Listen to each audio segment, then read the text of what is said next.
What's going on, guys? Jets just wrapped up their practice today ahead of their joint practice tomorrow with the Tampa Bay Buccaneers. Kind of a lot to get to, some roster moves, injury updates, a pretty ugly day of practice. So don't kill the messenger. It's just practice. I'm just telling you what happened. It means as much as you want it to. But as always, if you appreciate the updates, a thumbs up is a free and easy way to show it. So, roster news, unless you've been living under a rock, you know that Dalvin Cook is a Jet, but maybe you didn't know that his shoulder injury is going to prevent him from practicing just yet. He's also either expecting or just had a baby. So congrats to Dalvin there. But it doesn't look like he's going to be joining the Jets this week. On injured reserve is Afidi and Adigbo, the defensive end that the Jets signed from the Indianapolis Colts. I thought he was probably still not going to make the roster, but he did have 4 sacks last year and had a pretty good showing in the Hall of Fame game. So that's kind of a bummer. They did add defensive end Jalen Holmes from Chicago. 6'3", 285, has kind of a tweener build, only 1 sack and 10 career starts in 5 years. He's just not going to crack the 53 without an injury. Defensive line's too good. The Jets also worked out 2 veteran tackles, Ty Banner and Zach Nisecki. Neither one of them, they just scream camp bodies with their resumes, with all due respect. Injuries, Brees Hall off the pup, practicing on a limited basis. So Robert Saleh said he should be ready for week 1, and the timeline, that does check out. He's got 3.5 weeks to ramp up. Dwayne Brown still on the pup. Garrett Wilson back practicing in teams. No Elijah Vera Tucker today. He also didn't play in the last preseason game, so I'm sure Robert Saleh will be asked about that. And if there's an update, I will leave it in the pinned comment right below. No Carl Lawson again, sat out all last week with back tightness. He didn't practice again today. No Jeremy Ruckert with the AC joint on his shoulder. No Carter Warren, rookie offensive tackle. He didn't play in the preseason game against the Panthers. Not sure what's going on with him. Some of these beat reporters need to ask some damn questions here. What's going on, people? No Jared Bernard Converse still. Max Mitchell went down with an injury scare, apparent back injury, but he did come back into teams, so Max should be good to go. In terms of the offensive line, they're still playing musical chairs. Max Mitchell and Billy Turner alternating left tackle and right tackle still. The first team offensive line, really brutal day.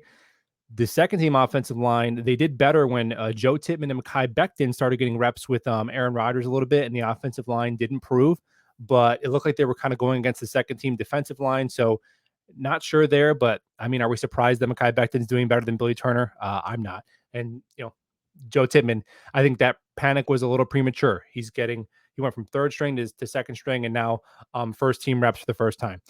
Sacks were given up by Billy Turner, Max Mitchell, Wes Schweitzer, and Laken Tomlinson. According to Nick Faria, Rodgers a little frustrated on the day with the pass pro and some of the drops that were going on. And I think with Becton, he crushed, annihilated Will McDonald on a play action rollout. I know that Becton's kind of a hot button issue. I do think his training camp has not been accurately reported on by most of the beat, to be honest. I think a lot of the positive things he does do are getting left out. I'm not saying we can count on him.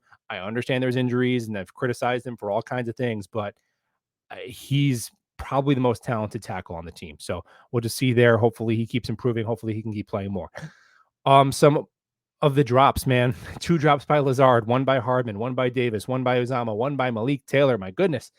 The move of the ball period, the offense couldn't do anything. A bunch of 3 and outs besides 1 nice pass over the middle to Garrett Wilson and then 1 run from Michael Carter. Nothing doing there. Rodgers, with a little bit of a scare, came up grabbing his calf, limping a bit, went right back to the huddle, didn't get any medical attention. So I assume he's good to go there. Aaron Rodgers was picked off on a deep ball by Jordan Whitehead, who I believe has the most interceptions of any Jets defender in camp. Michael Carter heavily involved in the first team passing offense. And then Garrett Wilson had the only touchdown of the day by Rodgers, beating DJ Reed on a whip route in the red zone. Second team offense, different story, much better. Again, it's just practice, and they're not saying we have a quarterback controversy on our hands here, folks. But Zach Wilson did have a nice day, hooking up with Bam Knight on a seam route.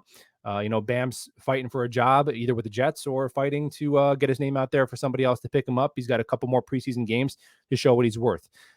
He also had a nice outside run on the first down and heavily involved in the second team passing offense. I do think, Bam has a very complementary skill set and maybe could round out this running back room better than Michael Carter. I just think Carter stays because he's a draft pick, but that's a story for a different day.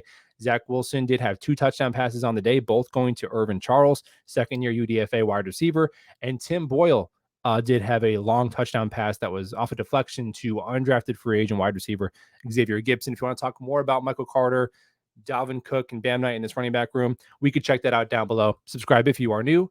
Thanks for hanging out, and we'll talk ball soon.